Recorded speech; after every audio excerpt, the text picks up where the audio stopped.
Abandoned buildings, they're just like you and I. Some are creepy, some are beautiful, some are Chinese. They have always fascinated me. In fact, some of my earliest videos were about abandoned places, and today we return to that world as we take a look at some of the weirdest abandoned places out there.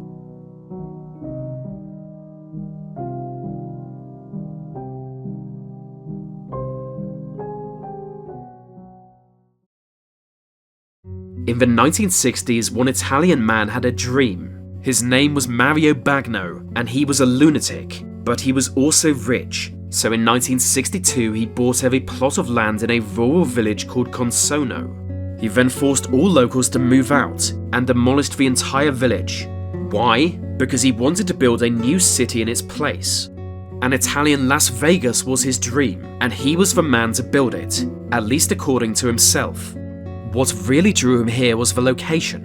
Consono boasted a beautiful panoramic view of surrounding mountains and valleys.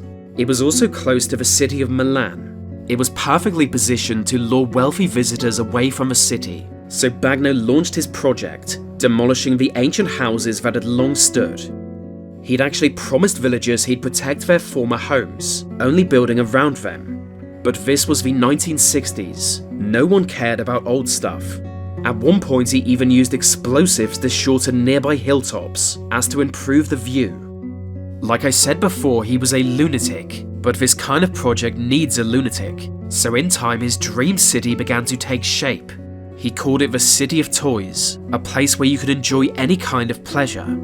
As well as hotels and casinos, there was to be a large medieval castle and Chinese pagodas for some reason, and amazingly the plan worked.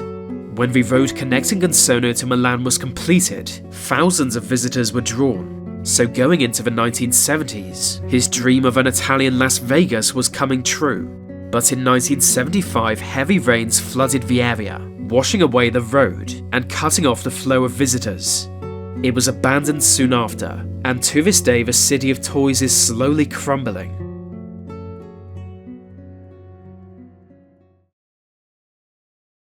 This big fake castle is unlike any building surrounding it, and the story behind why it was abandoned is just as weird. In the state of South Carolina, gambling was banned in 1802, but in 1986 there was a blip. One single member of the state legislature made an amendment to an otherwise normal bill. Few people realized at the time, but his amendment legalized gambling under a certain condition. That condition was video. So in following years, video poker machines popped up across the state, and close to the borders with other states, entire casinos were built. Castle Video Games was just one of those casinos, and it can still be found, close to the border with North Carolina. While successful in its time, video gambling was again banned in 1999, so this castle in the middle of nowhere was just forgotten about. It's not in good shape, having been vandalized for decades, yet still it stands. Some people are surprised it hasn't fallen apart or been knocked down by now, but to be fair, it's literally a castle. Just years ago, China was in the grip of an electrical vehicle boom. It seemed like every week a new EV car company was launched.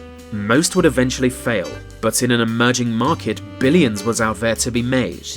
One of the more ambitious EV firms was Panda Auto, who in 2015 had 20,000 cars and 4 million users. So when they eventually shut down, a lot of cars ended up being abandoned. That's why an abandoned mass graveyard of cars can still be found now. There's probably a reason they haven't sold them for scrap metal, but I can't see it. A similar place is the Great Train Graveyard, where Bolivian trains have long been abandoned. More than 100 train cars can be found here, often vandalized and always rusted. Deep in the Bolivian desert, there are no fences guarding it, just miles of wasteland.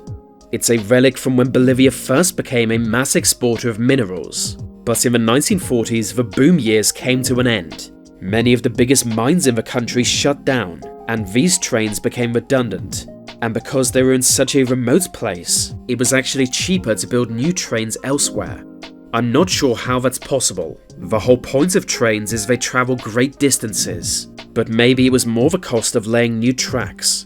Either way, it's a weird place and I hate it. Another weird abandoned place is Smith Mansion, a house that makes no sense and probably should not have been built. In fact, it literally killed the person who built it. For 20 years, that man single-handedly created this ridiculous house, which apparently was meant as a gift for his wife. To start with, it was a fairly normal home, and that alone was an impressive achievement. But for some reason, he just did not stop building. He used logs to add extra floors, balconies, and a rickety staircase.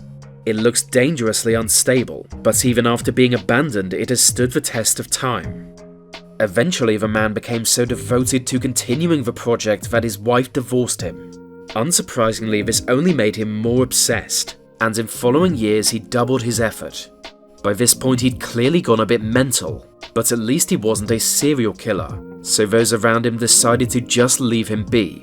Then one day he died, falling to his death while working on the mansion. It was a fitting end for such a great man, and some say it was fate. Some say Smith Mansion is cursed, and that's why it has been abandoned ever since his death. I think it's more because it's in the middle of nowhere, but to be fair, it does look good. It actually reminds me of one of those old wooden roller coasters, just with a higher fatality rate. Also in the middle of nowhere, this next one is just dumb. In northern Egypt, the Sinai Peninsula is home to a deeply inhospitable desert, so it should be the last place on Earth you expect to find a theatre. But apparently you can, and it's unclear why.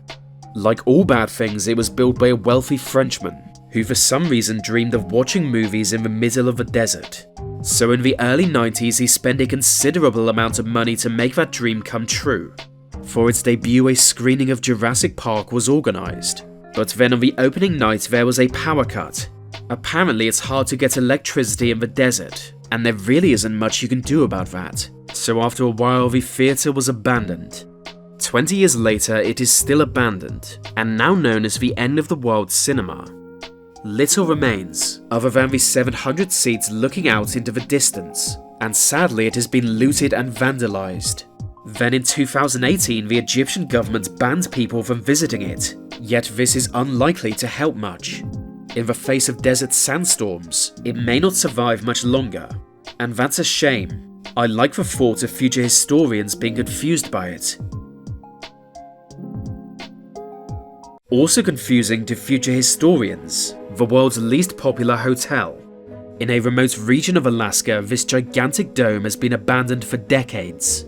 It stands 4 stories high, and is so large it can be seen from airplanes flying above. Considering it's in the middle of nowhere, that's a big deal. The location might seem to make no sense, but remember that Alaska is a ridiculous state.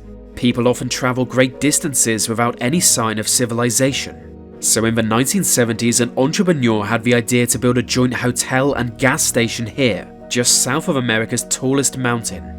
He bought up old railroad lumber and ordered an igloo-like structure built, but the interior was never finished, thanks to the intervention of state building regulation. It was decided the giant igloo, now known as Igloo City, was unsafe to be opened. Apparently the specific code violation was that the windows are too small, and to be fair it's hard to know how big an igloo's windows should be. By that point the man behind it had bet his entire fortune on the hotel, ending up bankrupt. Luckily a new owner was soon found, but unluckily he also soon went bankrupt. A massive igloo that can't be opened is little more than a financial burden. And so Igloo City has never had a guest, apart from the wolves and polar bears rumoured to sometimes invade it. As a quick honourable mention, this abandoned tunnel in Australia literally glows blue. It's because bioluminescent animals call it home. The tunnel itself was built in the 1880s, but by 1915 it was redundant and abandoned. History largely forgot about the tunnel, and until being cleared in 1995 it was flooded. These years of neglect had an unexpected outcome. It turns out an abandoned tunnel is basically just a cave, and a colony of glowworms has flourished within. So that's fun.